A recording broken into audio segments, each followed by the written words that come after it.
you. That was actually, it was produced by this producer out of New York City named Dave Liang, but Shingo helped me with the Japanese translation. Perfect. Yes. Yeah, his name is Dave Liang of Shanghai Restoration Project. Yes. They're a great producer and musician as well. We just had a show together in Tokyo, right? Yeah. Yeah. So, to tell the backstory a little bit. So, Emi emails me and tells me that, you do a great show, thank you, but you don't play enough Asian music. And I was like, you called me out. Outside of Crush and some R&B, it's hard. I don't speak Japanese. I had a Japanese intern that brought me a whole bunch of stuff, but that was like in the mid-90s. So I had like a lot of like Pianika Maeda, an interesting little dub, future organization stuff. But the current thing that's going on, and now the emergence of Korean music and Japanese pop music and Chinese pop music, I don't have enough. So you send me a couple of CDs, you send me your stuff, which is great, and we're like, this is awesome, we're playing it. And then bang, Shingo's here, and let's get him on a radio. And this literally happened over like 2 days. Sure. Yeah. So here you are. So tell me who are you, and how do you make such great music? And you're living in LA right now. Yes. Why? Just a combination of things. I mean, I came up in the Bay Area scene. Okay. I was in the San Francisco area for like 15, 16 years, and then I just moved to LA, where Emi was still attending school back then, and I had a couple of producers and people that I was working with. So I just relocated 2 years ago. So. Yeah. But you play. Your biggest audience is, you would say, is in Japan. Yeah, you could say that, but over the years I've released a lot of English works, and I've been fortunate that without like major distribution here, I've had a lot of listeners give me constant feedback and stuff, so it's been good.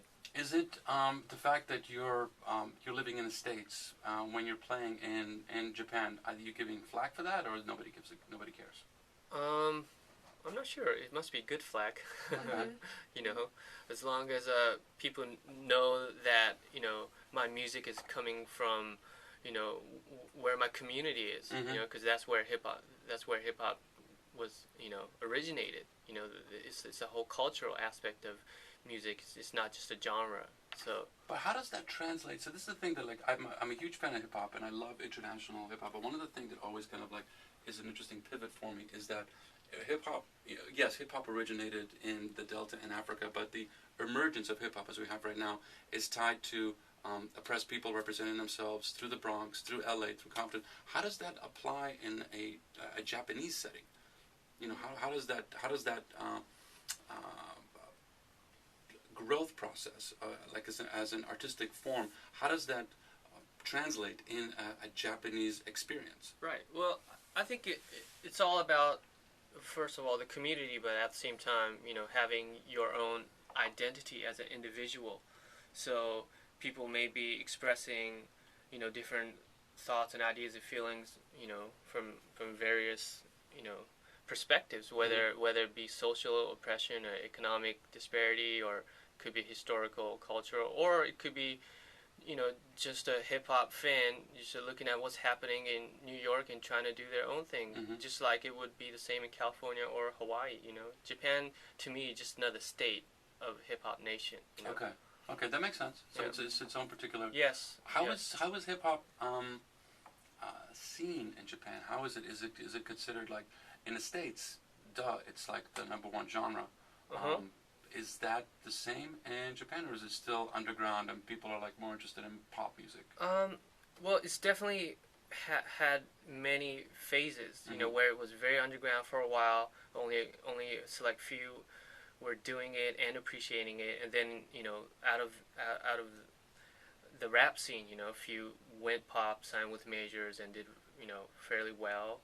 And just like out here, the rap music has stayed on as an art form where, the more underground culture, such as b-boy and graffiti and, all the DJing aspects, scratching, it still has remained underground very much. Okay. Yeah. But it wouldn't be hard to find anything hip-hop influenced if you go to Japan. It's known for record diggers, good producers, DJs, and rappers as well. Perfect. Yeah. So we're gonna do something live in the studio right now. I have a track you just gave me, Sure. an instrumental, and you're gonna do a live rap over this thing, and you're gonna accompany. A little bit, yes. All right. Shing02 Emi Meyer live in the studio. This has never been done before on Warpop KEXP 90.3 Seattle.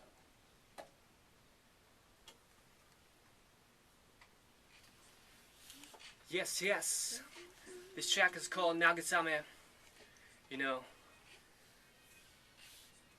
it's talking about rain that pounds on your heart on a summer day.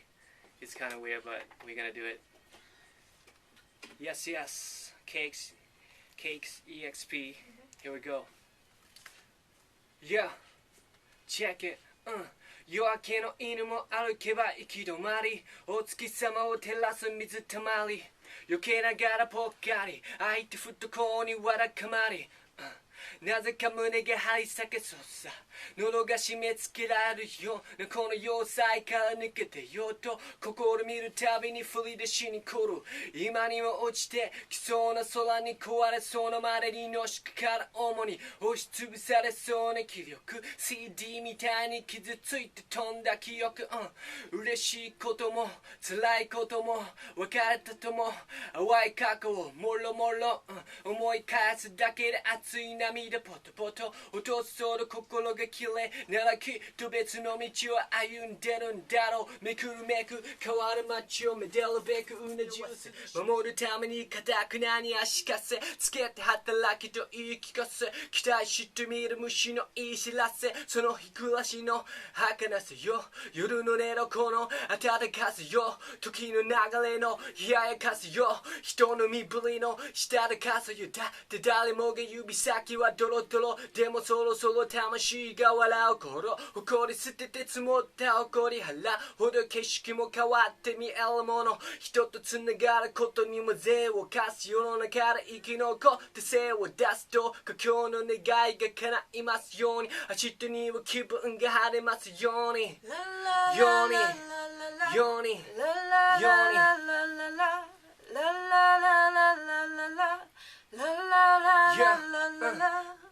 勝ち負けで決まる価値過ちで溢れに感じるときは外に出れば感じるひときは骨に染みる空気の美味しさ空に染まる故郷の恋しさ僕はどこに帰ればいいのかここでいつまで耐えればいいのか住めば都されど都はされてゆでも誰も彼もされずにいるのはなぜだろうほど戻りたくなる荷物まとめて帰りたくなるしこりが溶けて柔らかくなる変わらぬ人を愛したくなる本音はね疲れちまってる好きだけれどいやいややってる本音はねしまってる